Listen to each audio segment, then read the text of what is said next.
C'est bientôt l'heure, Los Chavales. La compétition va bientôt commencer, du moins pour le Real Madrid qui jouera ce mercredi à 21h, parce que de façon générale, cette Coupe du Monde des clubs 2025 a commencé donc cette nuit de samedi à dimanche avec un premier match entre Al Ahly et l'Inter Miami de Lionel Messi qui s'est soldé par un 0-0.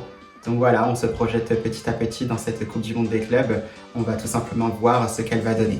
Buenas a todos y a todas, j'espère que vous allez bien, c'est Bakiko de Madrid. On se retrouve pour une nouvelle vidéo, c'est vrai par rapport au Real Madrid comme d'habitude, mais surtout sur cette Coupe du Monde des clubs pour savoir si elle peut être enthousiasmante ou non. Vous êtes prêts los chavales? ¿Estáis listos? Vamos! Eh bien los chavales, comme vous pouvez le voir, bien très content de vous retrouver. Parce que c'est vrai qu'on récupère à peu près notre rythme quotidien au niveau des vidéos. Donc, étant donné que le Real Madrid est de retour à la compétition, c'est vrai que c'était un peu plus calme ces derniers temps, puisque c'était la fin de la saison. On a été éliminé très rapidement de la Champions League au niveau des quarts de finale. Et bien sûr, après, il y a eu cette Ligue des Nations, cette trêve internationale, avec des matchs aussi pour les qualifications à la Coupe du Monde, côté CONCACAF notamment. Aussi des matchs amicaux pour les autres sélections. Mais c'est vrai que sur ça, justement, ça a laissé pas mal de repos. Ça a laissé aussi des arrivées côté Real Madrid avec Xabi Alonso ou encore Trent Alexander-Arnold et Dean Huysen. Mastantuono, le nouveau crack argentin, arrivera lui après la Coupe du Monde des clubs. Donc voilà, on a vu des belles choses côté madrilène. On voit justement que ça travaille vraiment très très fort, qu'on commence aussi à déceler quelque chose peut-être de positif, même si je pense qu'il faut quand même penser à un monde où justement ça ne marche pas cette saison non plus côté madrilène. Il faut tout simplement se préparer à tout, même si on veut quand même rester positif, parce qu'il y a justement les arguments pour que cette saison se passe très très bien pour le Real Madrid, même si bien évidemment il faudra prendre en compte aussi les autres équipes, parce que bien évidemment qu'elles ne vont pas nous laisser gagner. Elles aussi ont envie aussi de gagner, donc elles vont mettre aussi les moyens de leur côté justement pour être performantes aussi de leur côté. Donc ça, voilà, il faudra se méfier de ça dans un premier temps. Donc les séances d'entraînement du côté du Real Madrid avec Xabi Alonso ont été faites. Donc justement, l'entraîneur espagnol commençait petit à petit à prendre connaissance justement de son équipe, des joueurs qui sont déjà là, des nouveaux joueurs qui arrivent. Et tout simplement, donc le Real Madrid qui s'est envolé hier en direction de la Floride justement pour rejoindre son camp de base donc pour cette Coupe du Monde des clubs. Ils sont arrivés justement donc dans cette nuit de samedi à dimanche. Ils ont été aussi rejoints par les trois joueurs qui manquaient justement à la liste, donc à savoir Vini Junior, Arda Güler et Andriy Lunin. Donc voilà, on a vu, il y a cette image que vous voyez justement derrière moi avec cette photo de Vinicius Junior avec Xabi Alonso. Vini,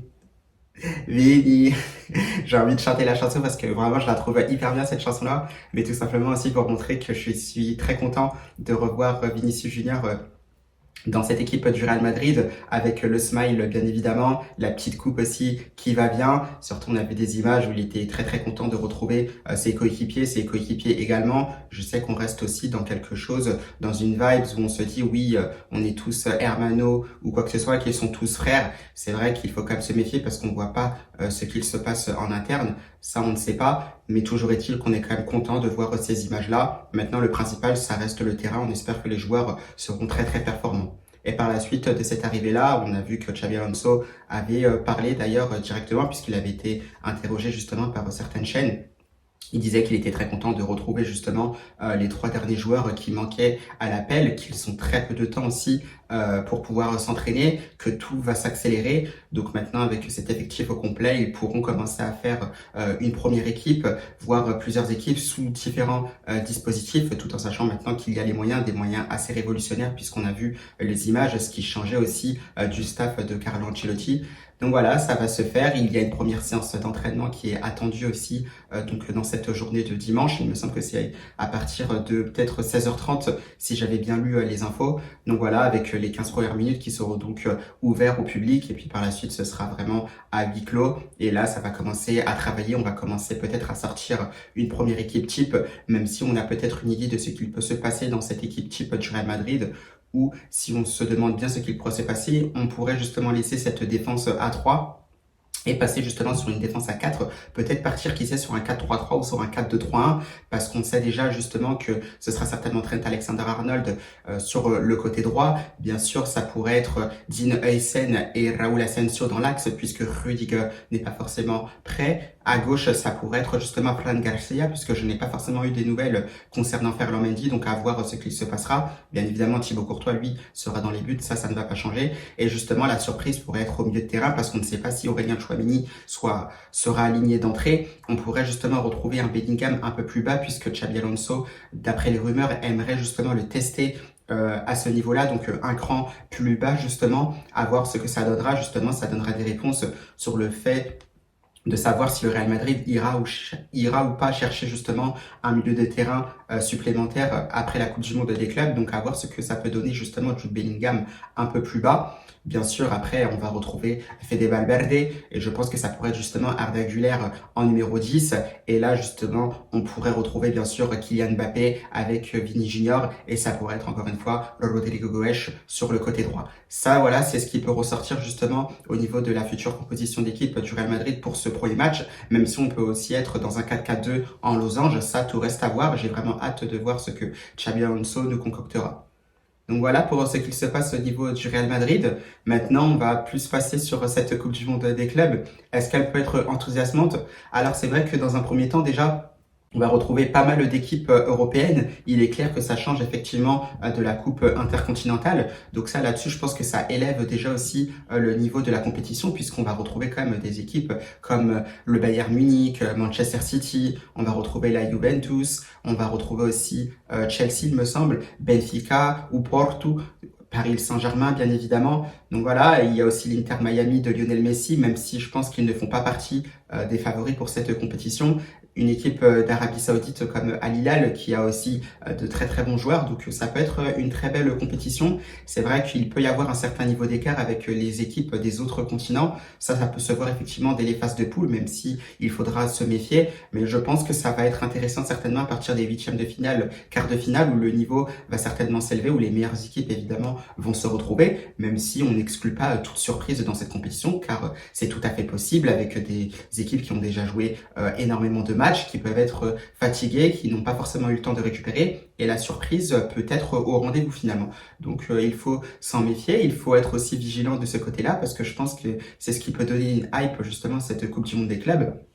Bien évidemment, c'est vrai que ça, c'est le côté un peu qui peut agacer, mais qui est tout aussi important, c'est le côté financier, puisqu'on sait qu'il y a des millions d'euros à gagner justement en cas de victoire finale dans cette compétition, tout en sachant que à chaque victoire et à chaque tour passé, vous encaissez aussi de l'argent. Donc oui, ça, c'est ce qui fait en sorte aussi que les clubs, voilà, se mettent au diapason, si j'ai envie de dire, qu'ils se mettent qu'ils sont justement très très actifs. On l'a vu justement avec le Mercato, le Real Madrid qui s'est vraiment activé pour faire passer ses recrues justement, on va dire en vert justement pour qu'ils soient disponibles pour cette Coupe du Monde des clubs. On l'a vu avec Manchester City également par exemple. Donc non, ça a l'air d'être vraiment du très sérieux. Je pense que si l'argent malgré tout, ça conditionne tout cela, on n'oublie pas bien sûr le côté sportif.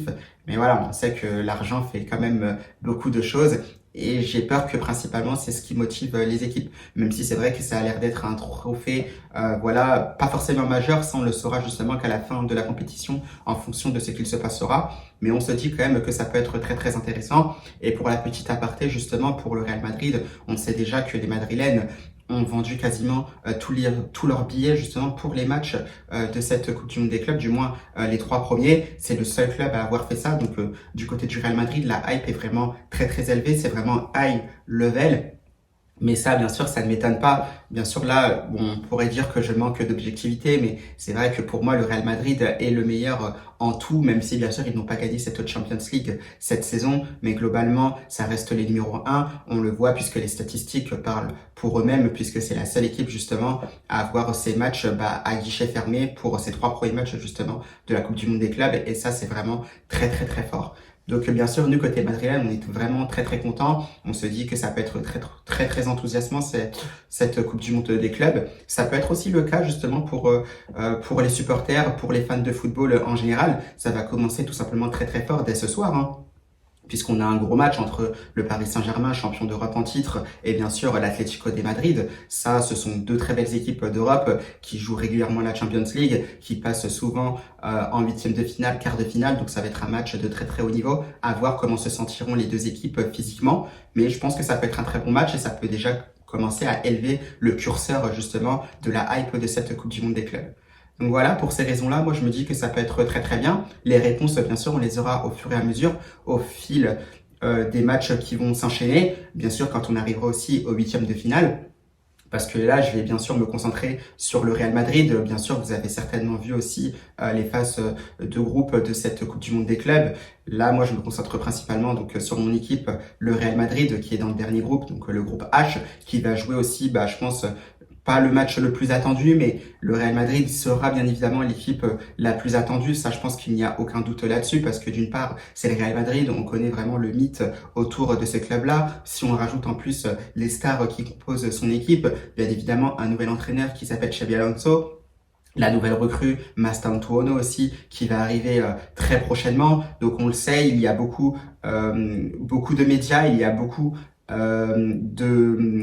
de mots, beaucoup d'avis, beaucoup d'observations autour du Real Madrid, ce qui fait justement que c'est l'équipe la plus attendue. On sera évidemment au rendez-vous justement de ce premier match face à Al Hilal. On fera d'ailleurs une vidéo d'avant-match qui sortira demain soir justement pour se projeter sur ce match entre le Real Madrid et Al Hilal. Donc ce Real Madrid qui se trouve dans le dernier groupe, à savoir le groupe H, et justement en cas justement de victoire dans ce groupe H, donc si le Real Madrid finit premier de ce groupe, et bien justement dès le huitième de finale, on pourrait justement se retrouver face à la Juventus ou soit face à Manchester City en fonction justement de celui qui termine premier ou deuxième. Parce que je pense que dans ce groupe-là, vu que City est avec la Juve, donc Alain et aussi Wydad, si je ne me trompe pas, donc c'est City et la Juventus, théoriquement, si la logique est respectée, qui doivent terminer aux premières et deuxième places respectivement. Dans quel ordre, ça reste à savoir. Mais dans tous les cas, le Real Madrid, s'il arrive à terminer premier de ce groupe H, devrait rencontrer l'une de ces deux équipes, à savoir City et justement la Juventus. Donc voilà, pour toutes ces raisons, ça peut être enthousiasmant parce que ça peut être déjà du lourd qui peut attendre le Real Madrid donc dès les huitièmes de finale. Pareil aussi un peu plus haut, si on regarde le groupe notamment du Paris Saint-Germain qui est avec l'Atlético de Madrid, Botafogo je crois et Seattle. Et bien de l'autre côté, il y a justement l'Inter Miami.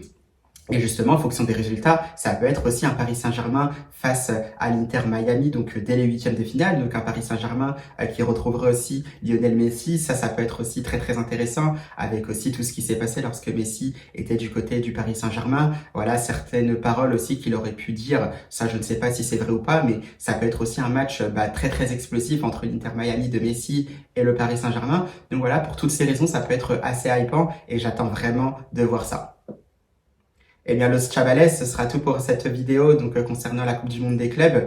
Moi, je me dis que ça peut être très très intéressant au vu de ce que je vois, au vu de ce qui est dit. Vous, je ne sais pas si vous êtes du même avis. Dans tous les cas, pour ma part, ça restera vraiment intéressant et ça le sera, je pense, à partir des huitièmes de finale et pas avant, même s'il y a de très bons matchs, à savoir Paris Saint-Germain versus Atlético de Madrid dès ce soir à 21h. Bien sûr, il y aura le Bayern Munich qui jouera, je crois, à 15h face à Auckland City. Ça peut être un match intéressant aussi puisque le Bayern Munich, même s'il n'était pas en forme la saison dernière non plus, fait quand même partie des cadres européens avec aussi de très très bons joueurs. Donc ça peut être un match bien évidemment intéressant. Donc on attend de voir ça, mais vraiment très très content et hâte de voir ce qu'il se passera pendant cette Coupe du Monde des clubs.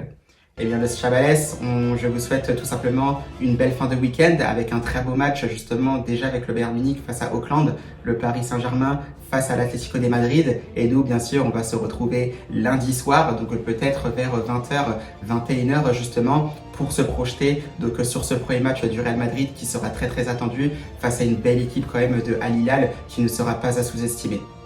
Belle fin de week-end à tous Los Chavales et surtout à la Madrid!